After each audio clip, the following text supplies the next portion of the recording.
Well, welcome to our podcast, everybody. Yes. This is Why Did You Read That? And I am Megan. I'm Peter. And we're here to talk about some books. And why we read them. That's correct. It's all in the title, folks. That sounded so practiced. I know, we're getting better. I liked it, yeah.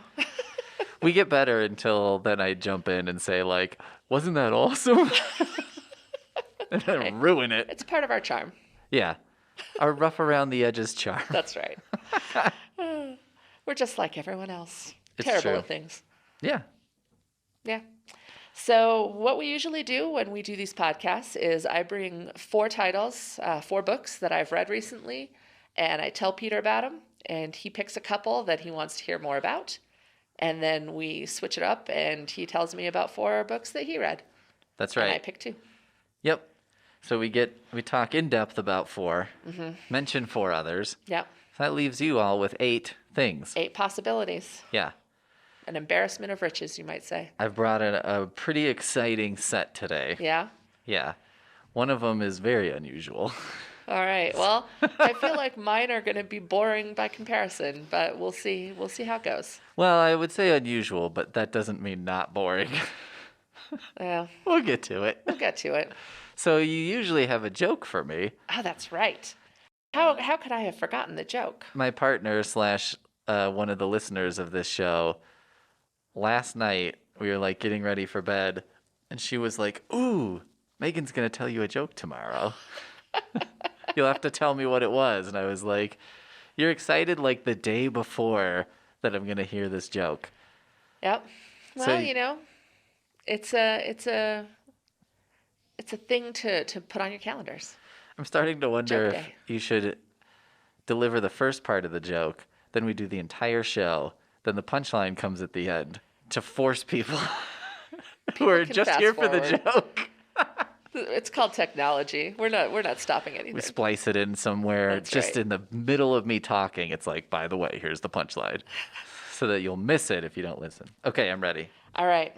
I'm trying to find one in particular, and I'm not seeing it, so give me a second. Okay. I just heard a child in the lobby that sounded like a cat. Wah. Yeah, you heard it too then. All right. Well, there it is. There's a third page. There's a third page, everyone. There's 3 And I've pages of forgotten. jokes. Okay. So this is not so much of a call and response joke. It's just me telling you like a little bit of a story. All right. All right? Let me tell you, Peter, if I ever find the doctor who screwed up my limb replacement surgery, I'll kill him with my bare hands. Oh, no.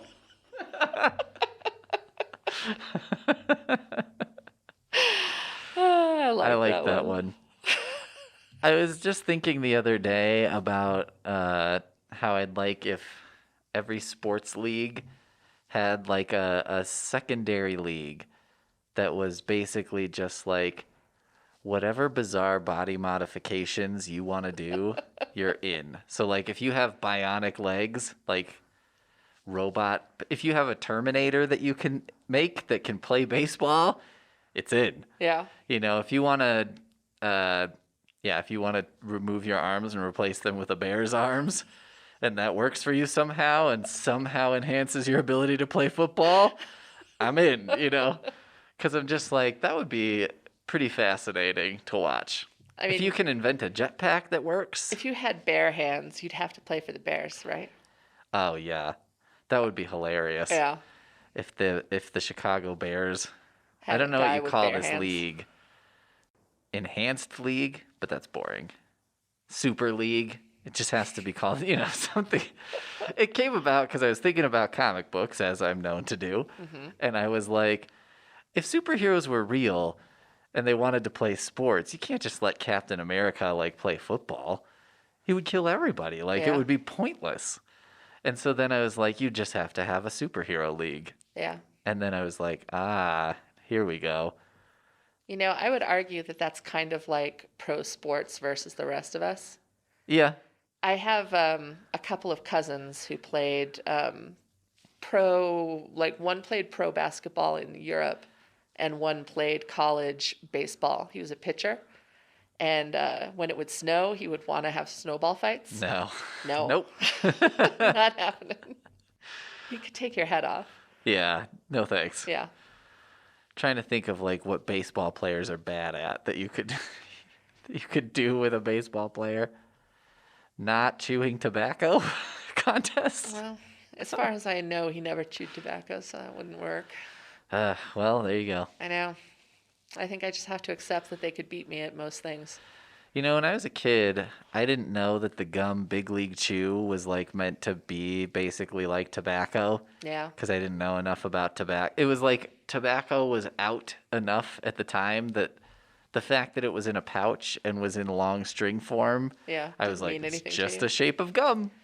You know, I Yeah. had no idea. Meanwhile, I grew up with someone who had that stuff around, so Yeah. I knew. So you knew. Yeah, they had like, it was so funny because I know back then they were really worried about like, these products are encouraging kids to use tobacco. Yeah. Meanwhile, you're clueless. Yeah. Yeah. I was like, well, I guess I'm the weird market that is clueless enough to not know this is tobacco. So Yeah. I was too clueless to be tricked by it Yeah. or to And be I was influenced. clued in enough that I was like, that stuff is gross, but I like bubblegum, so I'll chew this because I like bubblegum. Yeah. It's candy. Who cares? Yeah. Yeah. But I would never have actually used tobacco because that stuff's Tobacco is wacko if you're a teen. correct. That's our PSA for All right. this episode. Before we go too much further off the rails, Yeah. you want to hear about some books? Yeah, I do. All right.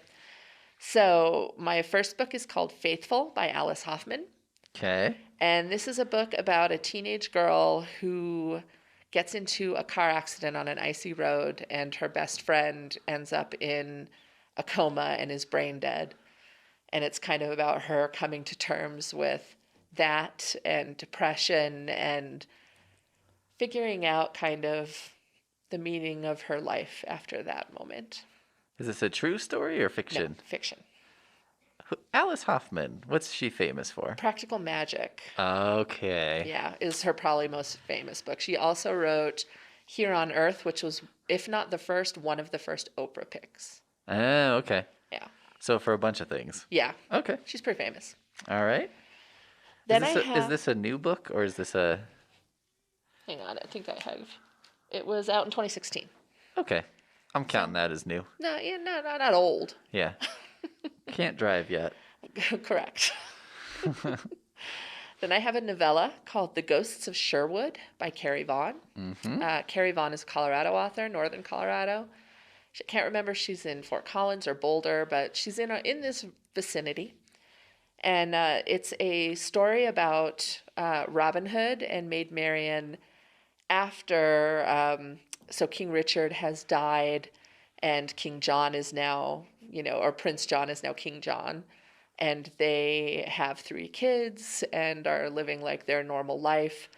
But the king is still someone who they had a lot of conflict with in their past. And I'm trying to figure out how much to give away. It's very short. It's like 100 pages, so I don't want to give too much away. It's hard to talk about too. Yeah. Yeah. Okay. And then I have The Life of Guy by Allan Metcalf. And this is where I show my own personal weirdness.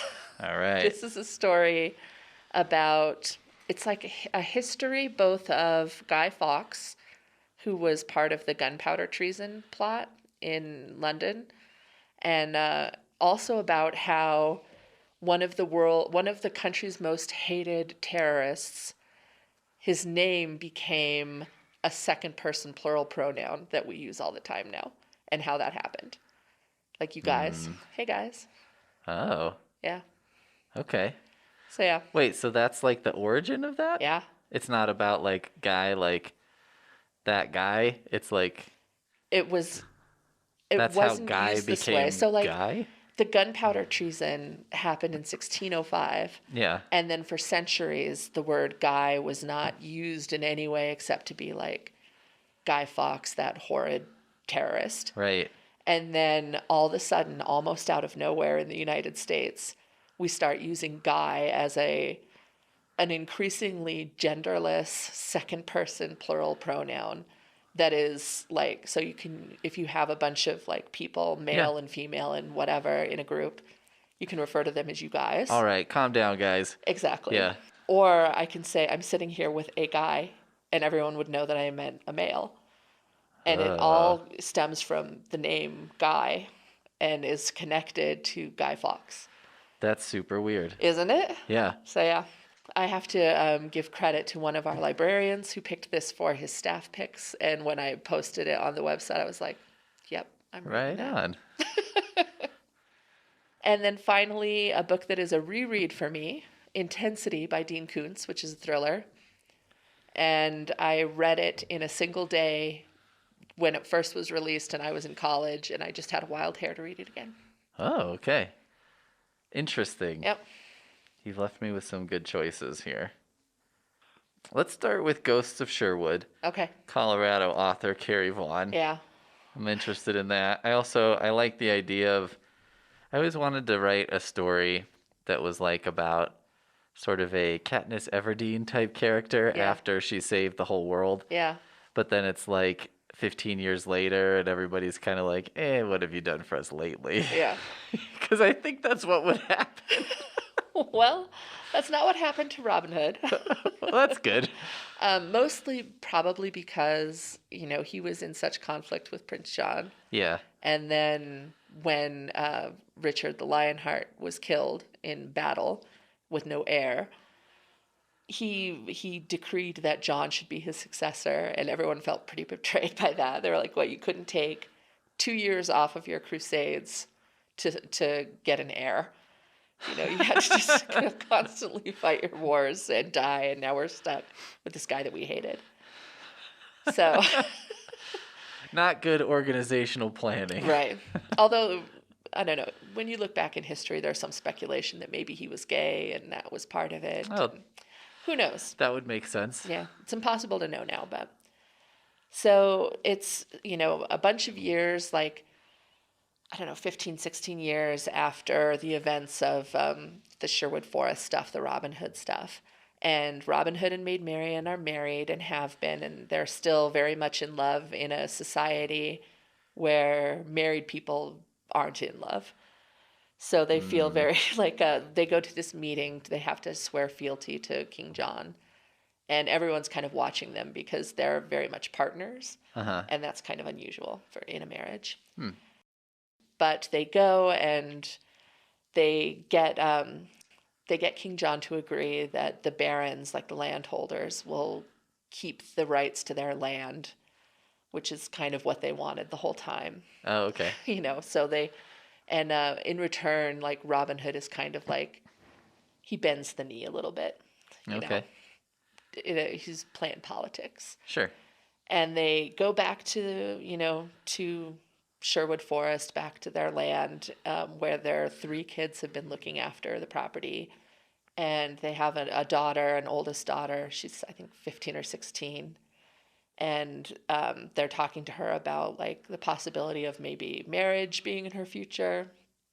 And she's kind of upset by the idea, so she runs into the forest. She's Robin Hood's daughter, so, she feels very at home in the forest. And her brother and her sister come with her, and they get kind of kidnapped by this rogue group of guys who are supporters of King John, and they kind of want to rein in Robin Hood by having his kids.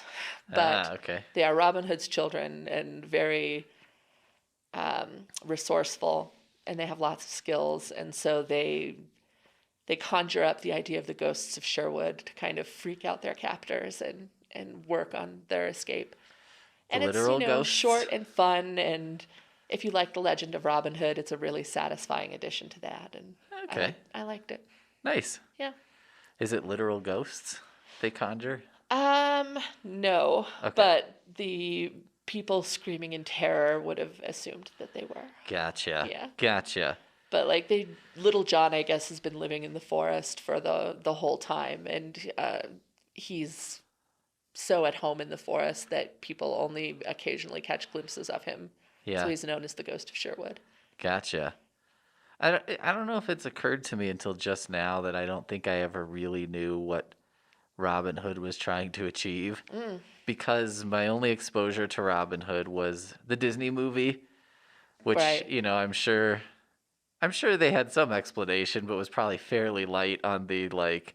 I mean, it was, they basically were correct in saying, like, King John was taking King Richard's absence, or Prince John was taking King Richard's absence as an opportunity to basically steal everyone's stuff. Yeah. And then I must have seen Robin Hood, Prince of Thieves with Yeah, Kevin Costner like 1,000 times yeah. for some Who reason. didn't? I know, It was yeah. the movie. That was a big movie Yeah. that I feel like has completely faded Yeah. for no real reason. I Eh, mean, maybe it stinks. I haven't seen it I haven't seen it in in a a while. long time. I think Kevin Costner's performance in it doesn't necessarily hold up, although I think Alan Rickman as the sheriff of Nottingham was pretty good. I remember he was fun. What's his name? Morgan Freeman. Yeah, He he's was in in it, it. right? And then the one I thought was funniest because Christian Slater was in it, Yeah, and it Will just Scarlet. yeah, and he kind of just seemed like, well, he was Christian Slater. Yeah, I mean, if you had a blockbuster, you needed Christian Slater. Yeah, which There was a time there where he was the one. yeah, I just remember thinking he seemed like, you know, sort of. I was like, I guess in the Sherwood Forest days they had like sullen young people, you know, an emo young guy who. Absolutely. Also, I remember Robin Hood shot an arrow through his hand, and I was like, that must be a pretty serious injury at Yeah. that time. Like, I don't know. Well, yeah, there's a lot of like tendons and Yeah, yeah, given the choice, yeah, arrow shot through the hand or not, I'll take not. yeah. Wasn't there also some kind of like monster man in the castle? Like an evil, weird guy? I don't remember that. There was the sheriff's like Like a right wizard hand or man. something? And he had like I think different are you colored eyes. confusing this with like oh no wait there might have been a wizard. Yeah. I'm I'm remembering Men in Tights. 'Cause I it was could be remembering Men in Tights. yeah, and there was the latrine, Yeah. the witch latrine. So maybe I don't know. Who knows? I haven't seen it in decades, literal decades. I'd have to watch. It would be funny to watch that and to watch Men in Tights again. Yeah. They I don't. think I'd enjoy Men in Tights more, to be honest. I probably enjoy that more and Robin Hood less. Yeah. Maybe I shouldn't watch it. Maybe the memories should just be what they are. Yeah. Well, that sounds pretty good. It was really fun, and it's like I said, it's like 102 pages or something. And I think actually the first chapter starts on page 11. So Oh, it's quite short. yeah, And there's a great scene, the scene that everyone wants. Like if you're going to read a Robin Hood story, you want the impossible shot. of course. Yeah, and that's in there. So I do like the impossible shot. yeah, it's good stuff. Pretty amazing. Yeah, All right. So that's called Ghosts of Sherwood by Carrie Vaughn. by Carrie Vaughn. All right. I'm ready. I've got selections for you. Excellent. My first choice is a book called Curse Words by Charles Soule or Soule. It's spelled like soul with an E on the end. Okay. It's about a wizard from another dimension who comes to our dimension. Okay. And originally he's going to destroy it, and then he changes his mind. As is his prerogative. But he's also still kind of a jerk. Okay. The next one is called Joe Bob Goes to the Drive-In. Okay. That is by Joe Bob Briggs. All right. I It's wondered. a collection of movie reviews he did long, long ago of sort of what they would call drive-in trash movies. Right. And he's a big champion of those, and I've been reading that and enjoying it quite a bit. Yeah. Then I've got a book called Jedi Summer. I just saw an eyebrow raise.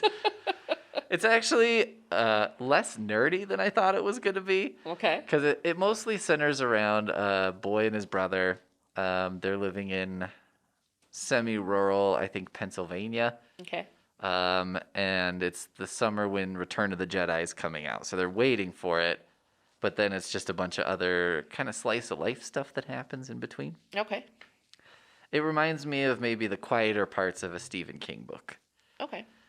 The last thing I brought is sort of a book, sort of not. I brought a Wikireader.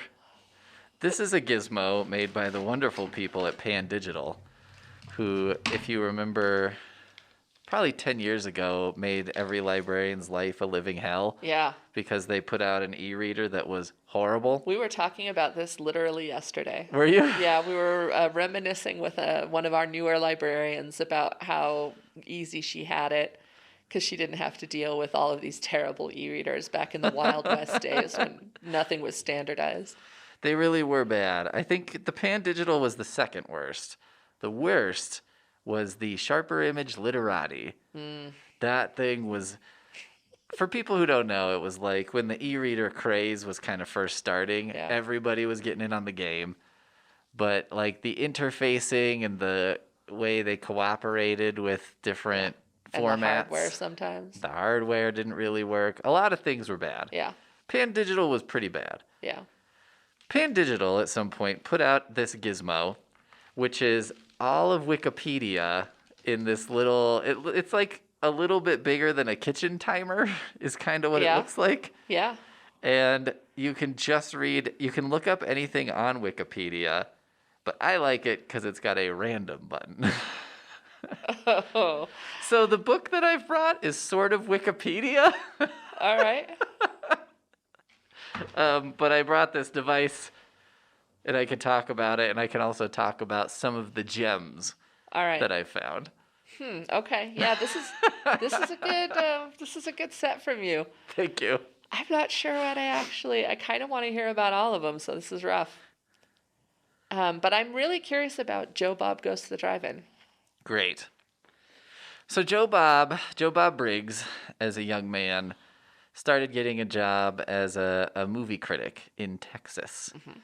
And he was sort of like the anti-Roger Ebert because he was like purposely not classy and would go to the drive-in and watch movies like Basket Case, and he would write these glowing reviews about movies like Basket Case. Yeah. Or he would do Phantasm, yeah. And like the deeper in the Phantasm series it got, the more excited he was, and the more, the Puppet Master series, stuff like a lot of Charles Band Full Moon Video type stuff. Yeah. So it's pretty delightful because in the columns he kind of has these ongoing stories about like people he's trying to date or like trying to get his car repaired so that he can go to the drive-in and do his job.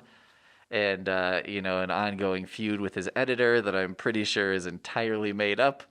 And his editor was probably reading this like, jeez, I gotta print this.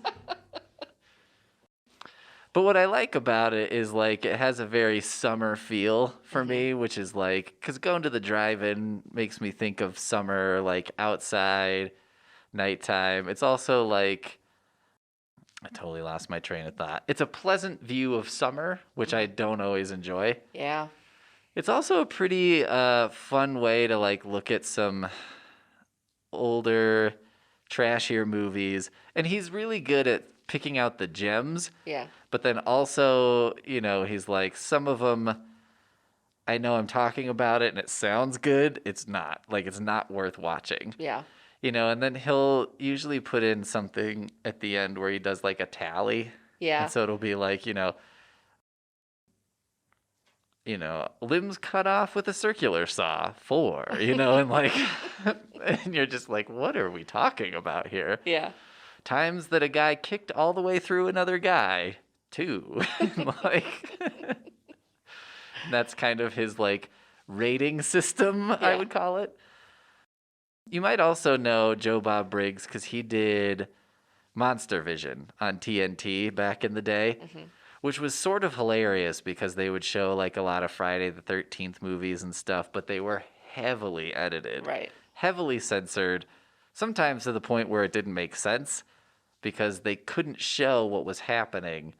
So you would go to commercial and come back and a character had apparently been dispatched during the commercial break, entirely off screen. So when you first saw him on Monster Vision and then actually saw the movies later, you're like, oh, that makes a lot more sense. I always wondered what happened to that guy. I kind of thought he was going to rush in at the end and save everybody, but he was dead a long time ago. He was in a ditch, headless. Yeah. And then now he does a show on Shudder, Yes. which is like kind of what he was doing before on TNT, except now they can actually show the Right. movies. This is how I know him. Yeah. Yeah. And so he's a very entertaining person. I think he's also like one of the early movie critics who is sort of like fun, but at times is also insightful. Yeah. I think my favorite of his sort of famous quotes is sometimes he'll watch a movie and say like, this movie just had too much plot getting in the way of the story. And that was his way of talking about a movie that was more complicated than it needed to be. Yeah. They're fun. They're like short little columns, so you can read one in like 5 minutes or something like that. And for probably 9 out of the 10 movies he reviews, it's more fun to read his column than watch the movie. Yeah. So We've talked about these kinds of things before. Yeah. The things that are fun to talk about, and they sound amazing. Yeah. And then you get into it, and you're like, oh, this is just a slog. Yeah. So it's great because you can kind of like get the idea of some of these cult movies and just some of the wackiness that was going on in the drive-in at that time. Yeah. But it's more entertaining. Yeah. And it's fun to read. It's very enjoyable. Yeah. So I highly recommend it. Cool. He's got a few different books too that are collections of kind of his newspaper writings. Columns and stuff. Yeah. So any of them will do. All right. But Joe Bob Goes to the Drive-In is the one I'm recommending today. All right. Excellent. Boom. Okay. So I have Faithful by Alice Hoffman. Yes. Life of Guy by Allan Metcalf. Mm-hmm. And Intensity by Dean Koontz. Correct. I kind of want to hear about Life of Guy, but I think I'm going to go with Intensity. Okay. Because I'm like fast-paced summer read. Yeah. That seems like where I'm at right now. Yeah. So this is a book that I don't read a whole lot of, like your James Pattersons, your Dean Koontzes, your Nora Roberts, because like I work in reading as a librarian, and these are the authors that nobody needs me to find. Right. Everyone already knows about Stephen King. They don't need me to tell them about Stephen King. Right. So I don't read a lot of these kinds of authors in my day-to-day. But when I was in college, I remember it very vividly. Me and my friends were going to Estes Park for the 4th of July, and we had to go early because if you wanted to, claim your spot for the fireworks by the lake, Yep. you had to get there early enough to, that there was still space available. Right. So we were there, we parked up, we had our like little blankets and our cooler with our snacks and everything, and we were hanging out, and I brought Intensity by Dean Koontz, which is like 400 pages. Like, it's not a short book. No. And I read the entire thing before the fireworks started. Like, I was just in it. It was so exciting. And so we're coming Someone turn off these fireworks. I'm trying to read a book here. I'm reading a book. Can't The you real see? fireworks are on the page. So we're coming up on the 4th of July, which is my least favorite holiday just because it's in like the hottest month. And it involves like people barbecuing. I don't eat meat, so I don't really enjoy barbecues. It's outside where the heat is, where the bugs are, where the sun is going to burn my skin. I burn very easily. Yeah. So it's just like there's nothing for me in the 4th of July. There's always that neighbor, too, who decides 4th of July fireworks start, like, June 28th. Yes. And then end on July 9th. Yes. And I'm like, Scaring everybody... everyone's pets. Yeah, and I'm like, I get it. And, I don't want to ruin everyone's good time. But I'm like, can we confine it to 4th of July and the closest weekend? Yeah. And call it a day? Yeah. That seems fair, Yeah. right? So yeah, for those reasons, like I'm not, anti-patriotic or anything. It's just I don't enjoy the 4th. There's nothing going on the 4th of July that I particularly enjoy. If you had to design a holiday and it was like I'm designing a holiday that Megan will have no interest in. Right. 4th of July, I'd have a hard time beating that. Yeah. I'm not into parades. I'm not into summer. Fireworks were fun when I was young, but I don't really care anymore. Not a meat eater. No. Like, just nothing. Don't like the heat, don't like the sun. Really nothing. There's nothing in it for you. Yeah. That's fair. So, since we're coming up on the 4th of July, I was thinking about how much fun I had on this particular 4th of July, just sitting and reading this book like a nerd. That's also like the least 4th of July. Like, I read this really good book on the 4th of July. So I decided I wanted to reread it because I remember it, but I don't remember it so vividly that it's going to be like boring to reread. I know that there are going to be surprises still. So I haven't finished it yet. I've started it. And the general idea is, so you have this like psycho killer, of course, because it's Dean Koontz. Mm-hmm. And he has an obsession with this one particular girl, and he's kind of stalking her house on this one night. And this girl and her college roommate are driving home, and they're going to stay overnight with her family, and which is terrible timing because he attacks the household and basically kills everyone, including this girl that he's obsessed with. And her roommate, he doesn't expect to be there. So she, I think, is hiding like under a bed or something. And she manages to escape and not get murdered. But she's running out of the house and ends up crawling into his camper. Oh, no. And then he gets into the camper and starts driving off, doesn't know that she's in there. So she's... That's unfortunate. I know, it's terrible.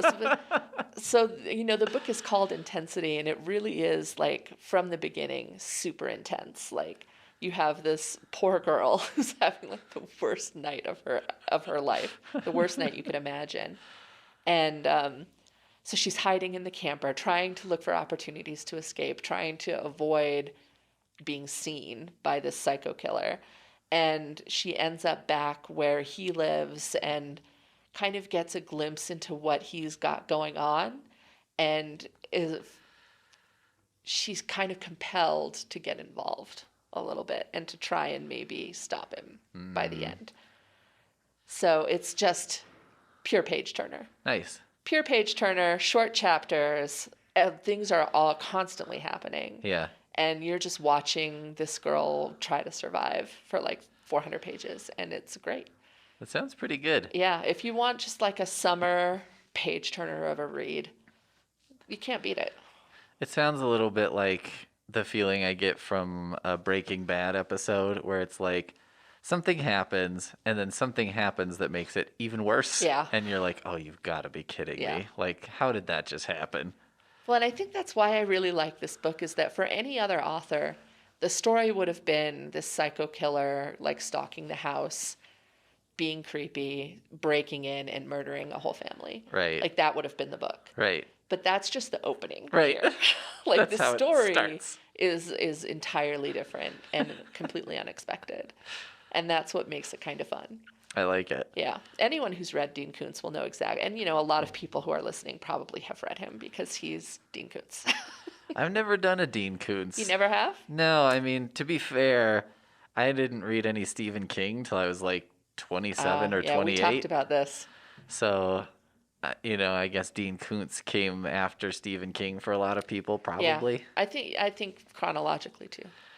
It's kind of unfortunate for Dean Koontz, too, because you're like, I think if Stephen King didn't exist, Dean Koontz would be even more famous, probably. Yeah, he's kind of second in line for that kind of readership, I think. Yeah. It's like people think Stephen King, and then if you're like, who else? They're like, Dean Koontz. Yeah. But yeah, maybe he would be even more like top tier. I mean, what I've read of his stuff, which granted isn't a ton, but I've read some, I've quite enjoyed. He understands how to craft a plot that makes you keep reading. Yeah. And for a summer read, that's kind of what I want. That's what you're looking for, right? Yeah. Well, I think if you're like talking about a book that you're reading in like a not ideal reading situation, like you're outside on the blanket, there's probably a bunch of stuff going on. Yeah, it's hot. I'm miserable. I'm in a bad mood. Yeah. And you're like, if you could be completely absorbed by the book in that scenario, It must be pretty good. Yeah, I mean, I remember that 4th of July fondly. Yeah, So that tells you everything you need to know, I think. that's a good one. We don't have it in our regular collection. I had to get it through Prospector, but it is available through Prospector. So, and I'd say worth getting. All right. It's a fun one. Boom. If you're looking to Intensity. dip your toes into the Dean Koontz pool, you could do worse than Intensity. That's the place to go. I really like it.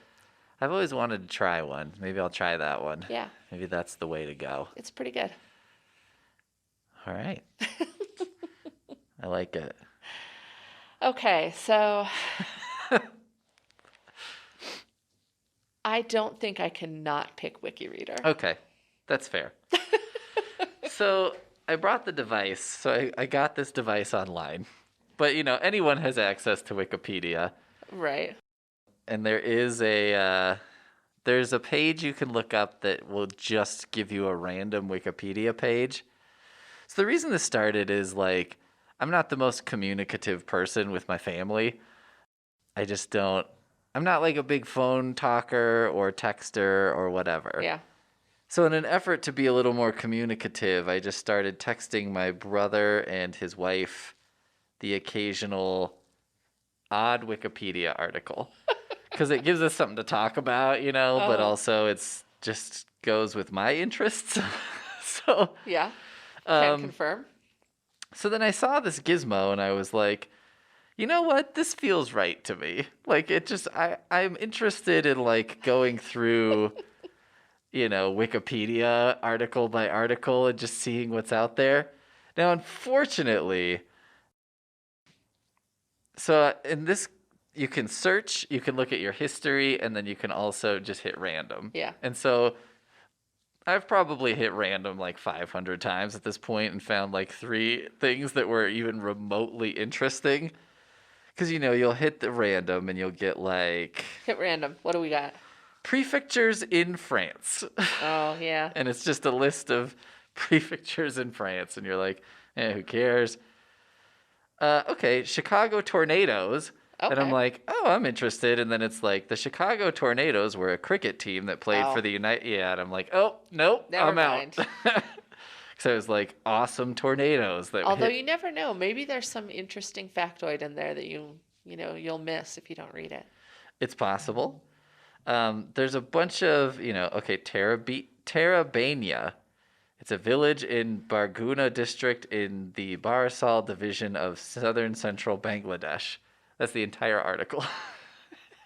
Okay.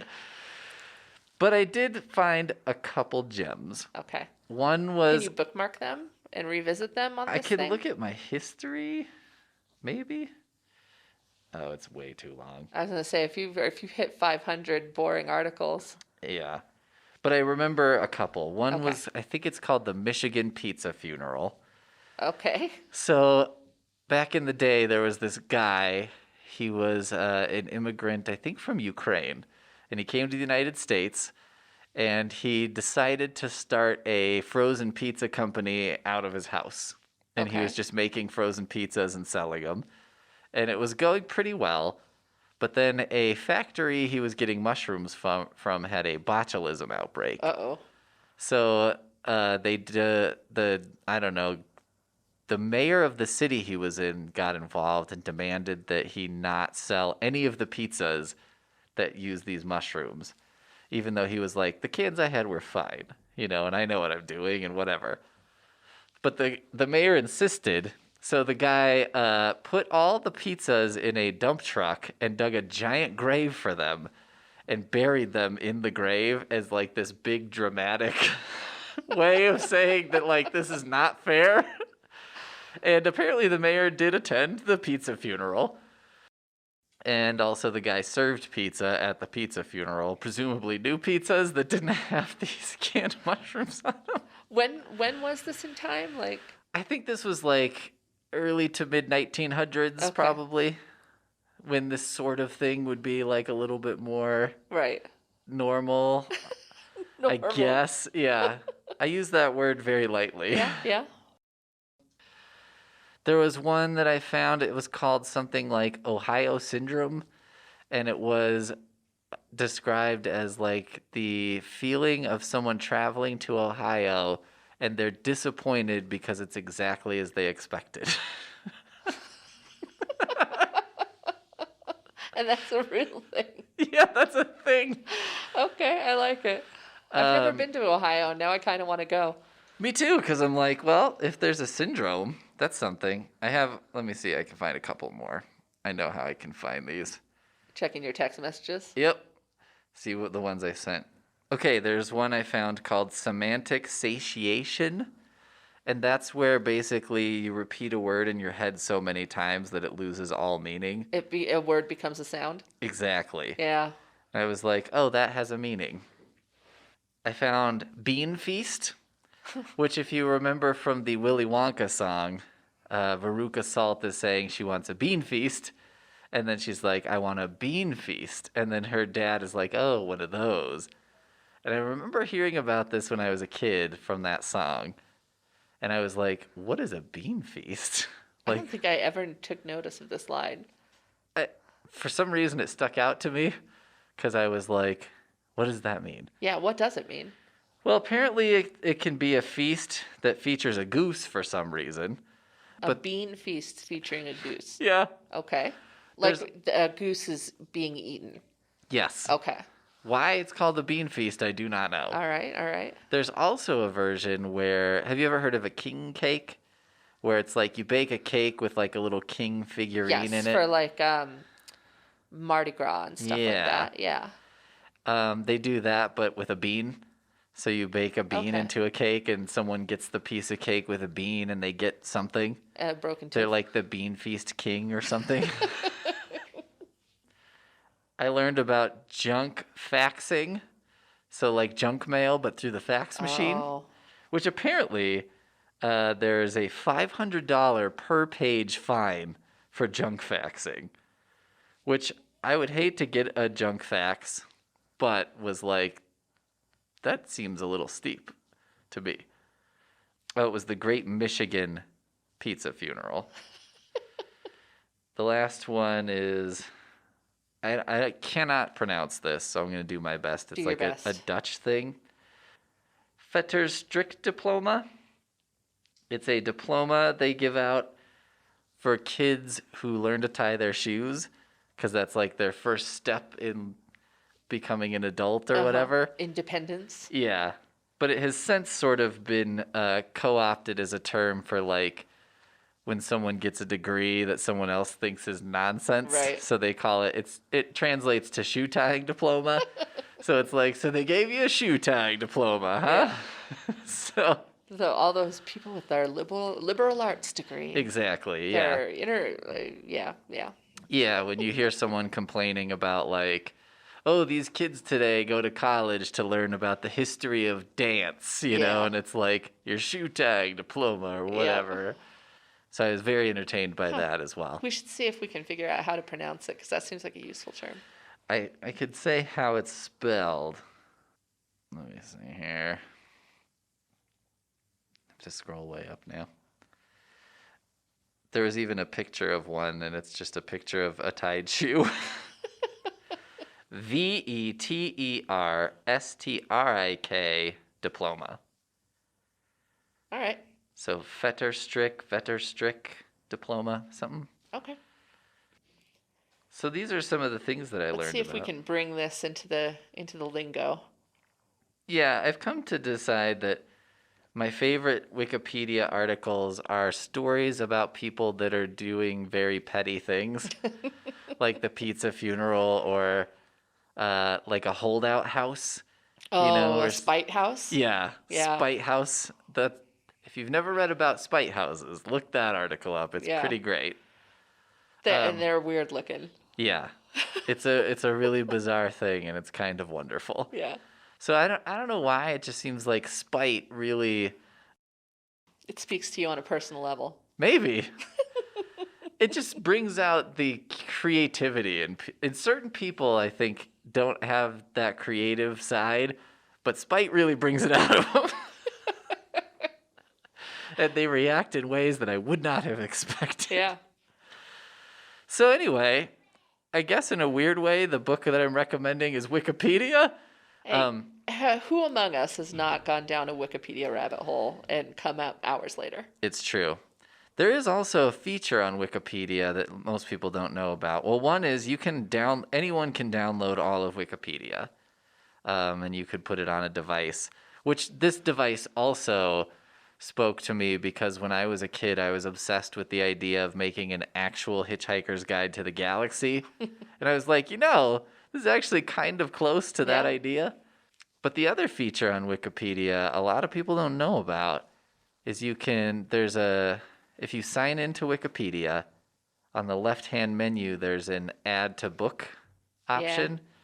So you can take a bunch of articles, put them together in a print book, and they'll print it and send it to you. They're actually pretty reasonably priced. Yeah.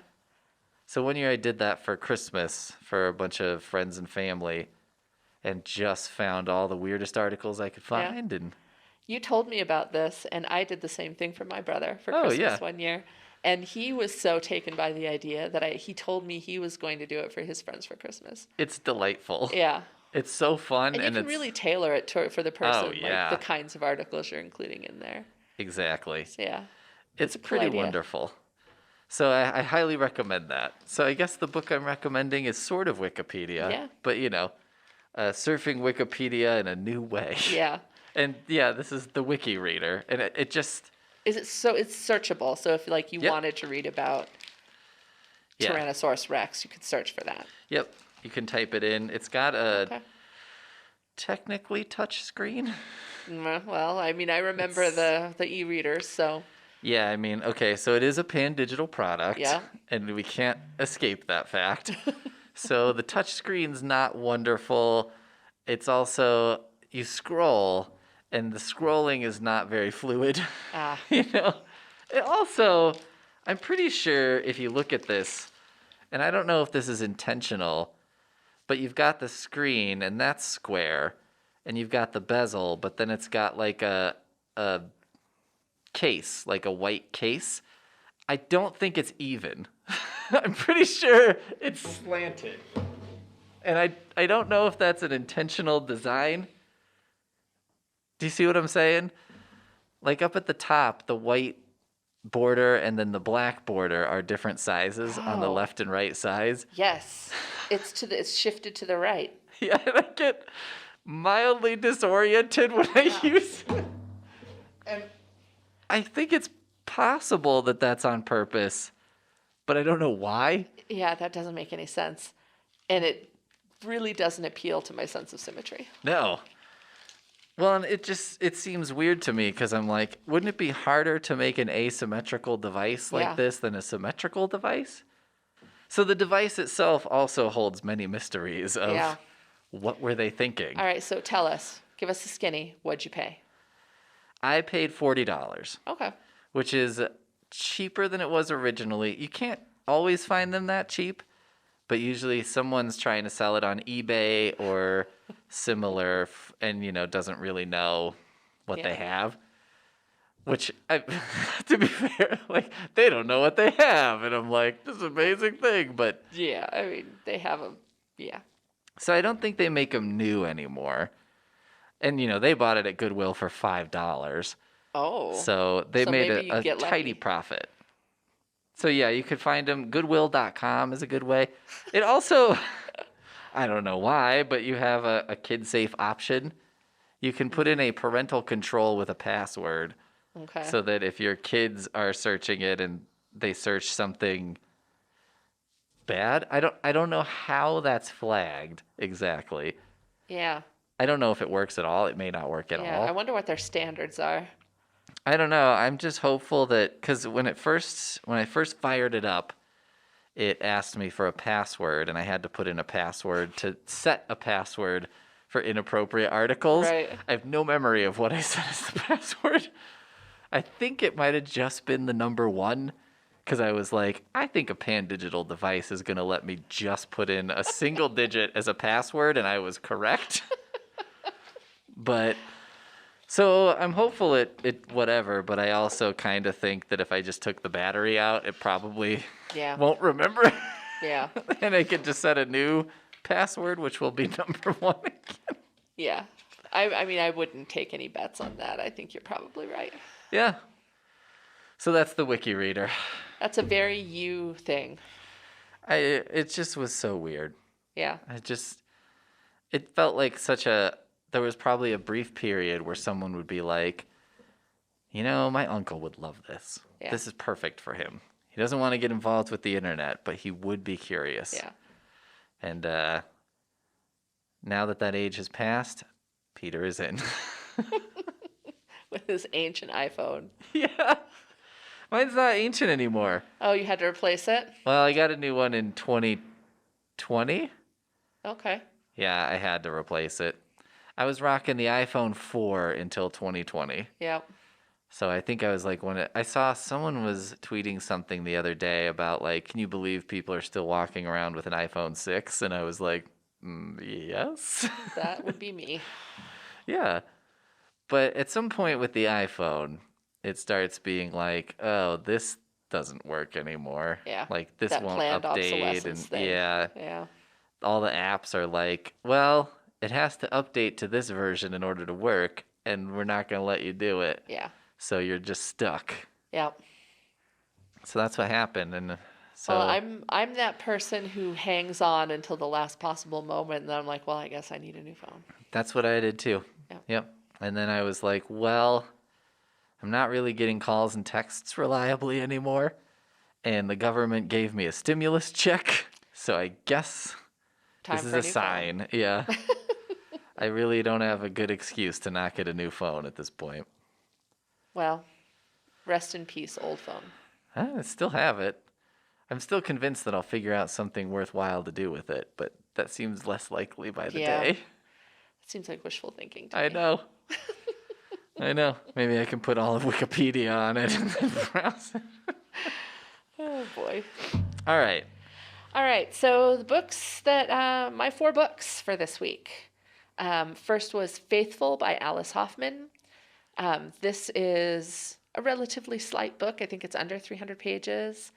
And it's about this teenage girl who loses her friend in a terrible accident and how she deals with the survivor's guilt and the depression and the trauma of everything. And it ends up being a fairly hopeful story, but also like she goes through it. She goes through it a lot after she has like a mental breakdown after the accident and ends up in a mental hospital where she is subject to some sexual abuse. So content warning for that. There's some drug use and she feels, worthless. She shaves all of her hair off as like an outward symbol of how much she feels worthwhile, but then ends up like adopting dogs and almost accidentally making friends and all of that. So Alice Hoffman, I think, is a really skilled writer. I think she's won some awards. If she hasn't, then she should have. She's very good. And it's interesting that it's called Faithful because it's not religious really at all. And for most of the book, the main character doesn't really even have faith in herself or anyone else. Like she talks about how she doesn't believe in miracles, she believes in tragedy. And, bad Dark. things happen throughout the entire book. And yet somehow you come out the other end feeling like, some sort of hopefulness. I don't know. But I thought it was really, it's an emotional book. I cried, which I hate. You got me, book. There's a character who ends up with terminal cancer, so heads up for that. That's a thing I'm sensitive to, so I always want to give people a heads up. There's no surprise cancer things. Jeez. All the things happened. All the things. Yeah. All the things are in this book, but it didn't feel like she was, being manipulative, emotionally manipulative in any way. It didn't feel like she was using these things to like make some sort of ham-handed point. I thought it was really a nice, emotional, kind of thoughtful, thought-provoking read. I read it for the Far Afternoon Book Club. It was our pick for June. Okay. And we had a very good discussion about it as well. So it's a great pick for book clubs. As I'm sure you always do. at the Far Afternoon Book Club. Absolutely. We meet on the third Thursday of every month at 1:30 in the Far meeting room. Look at that and we would welcome your attendance. Natural plug for a library event that slipped right in. All right, and my second book was The Ghosts of Sherwood, which is a novella about the Robin Hood legend that we talked about. Then we've got The Life of Guy by Allan Metcalf, which is my nerdy language book. And it's a collection of language stuff and history stuff. It goes all the way back to the Tudors. So it kind of starts with Henry VIII, like ditching the Catholic Church. And it talks about, like, it starts there. These are like the events that had to happen in order for this unlikely change of a first name into a second person plural pronoun. Yeah, kind of like a butterfly effect of like all of the things that had thought? to be in place for this to happen. Huh. And it includes like the American Revolution and, Henry VIII and like the way that English kind of is formed. I've always been interested in. I took some linguistics classes, Anglo-Saxon English and stuff in college, and so this hits all my weird little nerdy buttons. And so if you, like me, have a bunch of little weird nerdy buttons about like history and language and all of that stuff, like this is a relatively small short book that does a deep dive into a very obscure topic. There's got to be somebody out there who's like working on a book and is just like, this is so dorky. Like, is anybody going to care about this? The answer is yes. Yes, probably me. Yeah. Send it to Megan. She'll be like, this is the most exciting release. Yeah. I read an entire book called Proust and the Squid that's about the reading brain and how it works. And it included like brain scans of brains reading and what areas of the brain light up. And the fact that like English speakers and those of us who read like traditional like Western alphabets, different parts of our brains light up than like Chinese speakers who use pictograms. Those kind of like their brain, they use different parts of their brain to read than we do. Oh, Isn't weird. that interesting? Yes. Yeah. That's super weird. Yeah. Proust and the Squid. That's my bonus. Your bonus recommendation. And then I had Intensity by Dean Koontz, which is, it is as it's labeled. It's an intense, fast-paced thriller of a read. Awesome. Yep. Okay, I had the Wikireader / Wikipedia. I think we're all probably familiar with that. I had Joe Bob Goes to the Drive-In. Yep. Series of excellent movie reviews. So if you like reading Roger Ebert or like Pauline Kael, or if you're just kind of a movie nerd, it's pretty fun. Then I had Curse Words by Charles Soule, something. This is about a wizard named Wizord, spelled like wizard but with an O instead of an A, who ends up on Earth, our dimension, whatever you want to call it. All right. Here. And he's kind of just this grungy weirdo when he gets here, and then starts to figure out he actually kind of likes it here. So instead of destroying our dimension, which is what he was supposed to do, he just sort of sets up shop and starts wizarding. And he has like 3 rules. It's like no love spells, no wars, and no something else. And basically it's just like, look, I'm not going to mess around with that stuff, but whatever else people want. So there's like a young guy who's like a rapper or something who's like, I want to be made out of platinum. And so Wizard is like, okay, fine. Makes him into platinum. Is he still alive? He is still alive. So it's not one of those genie things where they're like, fine, you're made out of platinum, but you're dead. Well, he's still alive, and then it is a little bit like a genie thing because he's like, I can't taste food anymore and stuff. And the wizard's like, yeah, you're made out of platinum. Platinum can't taste food. He then returns later on because he has impregnated his girlfriend. and they're a little concerned about whether the baby's going to be like Half a platinum. baby or what. And Wizard is just kind of like, I don't know, man. I've never made anybody platinum before. um, he does some other goofy stuff. He has a sidekick named Margaret who changes form. Margaret starts as a koala and is then maybe a bird of some kind, and is then a kawaka. If you know, that's like a cute little, Yeah. I don't know what you'd call it, groundhog bear thing. They look very happy. Yeah. Everyone should look them up. They look They look like they're having the best time of their life. They have in like every a picture. goofy smile Yeah. 24/7. It's pretty fun. It's weird because they go to this other dimension and it's kind of more medieval, but they talk in very modern style. So it's kind of a funny juxtaposition. So anyway, the people who are still in the other dimension are kind of conspiring to take down the wizard and figure this whole situation out. What I like about it is you can get it on Hoopla and you can get the whole thing in one checkout. So I like comic series that you can start and finish, and it's like you don't have to read a bunch of external, or you don't have to figure out like what order does this go in? Yeah. What It's am a I doing? standalone. It's its own thing. Yeah. So just fun, kind of goofy fun. The last one I had was Jedi Summer by John Boden. So this one was kind of interesting because there was this publisher called Silver Shamrock, named after the Halloween 3 song. The worst song ever. Million days till Halloween, Halloween, Halloween. No, please don't. Megan and I have discussed it before because I am kind of a fan of Halloween 3. It's terrible. It's just so bizarre. As far as I'm concerned, it does not exist in the franchise. It really makes no sense Yeah. as part of the like Michael Myers thing. Also because it's the only Halloween movie that's not like a Michael Myers movie. And also it's kind of slow. Yeah. But for me, when you get to spoiler alert for Halloween 3 if you've never seen it. Basically this guy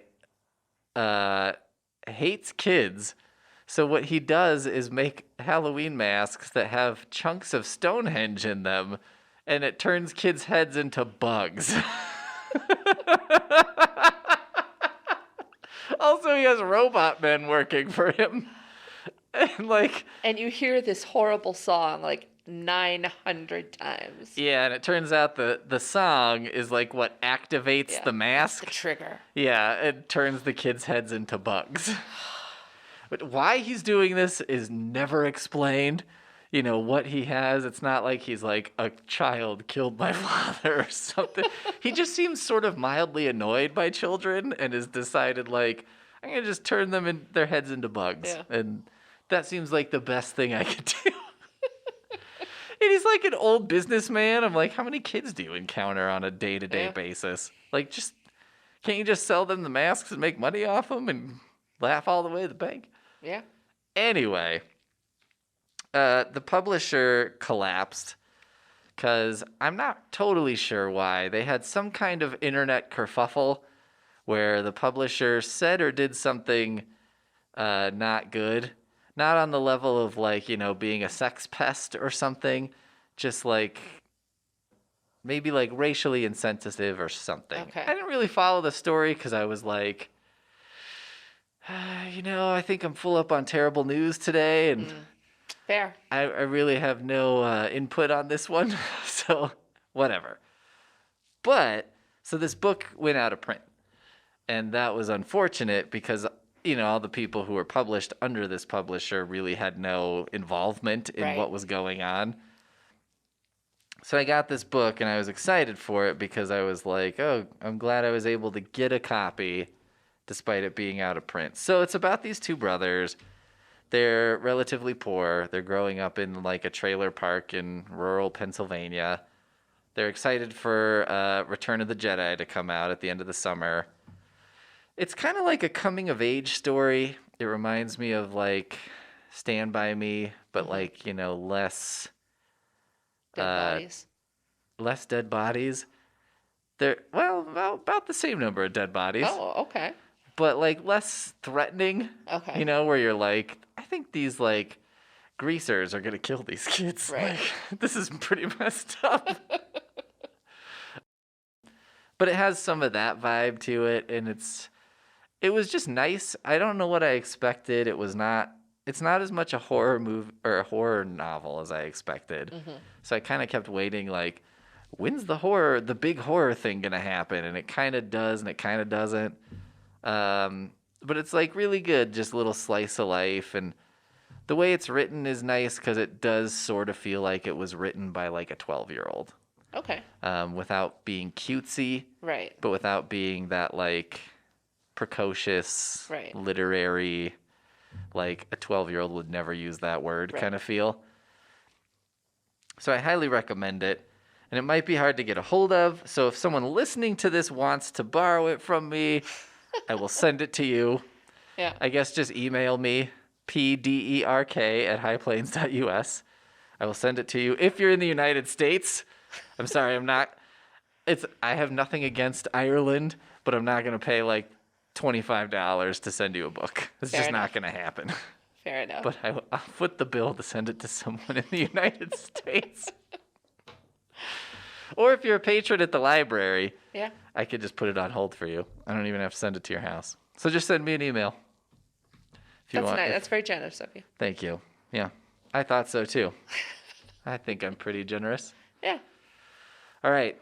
So you started. Does that mean you also end it, or do I end it? Or have we I- never decided that? I think we mostly just go, hey, good job, us. And then just sort of coast to a stop? Pretty much, yeah. I don't think we have like a defined ending procedure. Why mess with success? All right. I feel like Good job, us. 8 books. We 8 did more it. books in the can. once again, success. We done it. We'll see you next time. Bye, everybody.